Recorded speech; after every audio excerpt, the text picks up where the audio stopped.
Target అది YCP అధికారంలోకి రాకూడదు అంతే. ఈ వార్త రాసింది ఆంధ్రజ్యోతి అంతే తప్ప తాను అధికారంలోకి రావాలని ఆయన అనడు. అలా అంటే వీళ్ళు రాయరు, ఈనాడు రాయదు. జగన్ పాలనలో సర్వనాశనం అయిపోయింది. జగన్ ప్రభుత్వ అరాచకాలతో రాష్ట్ర ప్రజలు విసిగెత్తిపోయారని జనసేన అధ్యక్షుడు పవన్ కళ్యాణ్ అన్నారు. వచ్చే ఎన్నికల్లో వైసీపీ విముక్త ఆంధ్రప్రదేశ్ రావాలని చెప్పారు. కాకినాడలో 2వ రోజు పర్యటనలో భాగంగా కాకినాడ సిటీ నియోజకవర్గంపై శుక్రవారం రోజంతా సమీక్షించారు. 20 వార్డులకు చెందిన క్షేత్రస్థాయి నాయకులతో సుదీర్ఘంగా సమీక్షించారు. ఈ 4 ఏళ్లలో జగన్ ప్రభుత్వం చేయని తప్పంటూ లేదు. అందుకే మళ్ళీ ఆ పార్టీ అధికారంలోకి రాకూడదు. అంతే నిజమే, జగన్మోహన్ రెడ్డి గారు ఏం చేసినా తప్పే, ఇంక అధికారంలోకి రాకూడదు.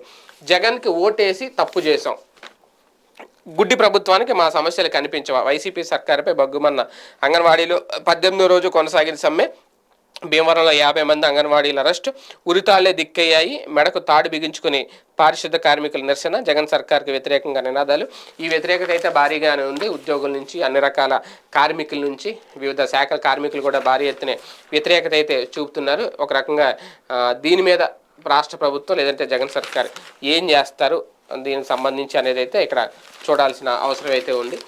సిఐడి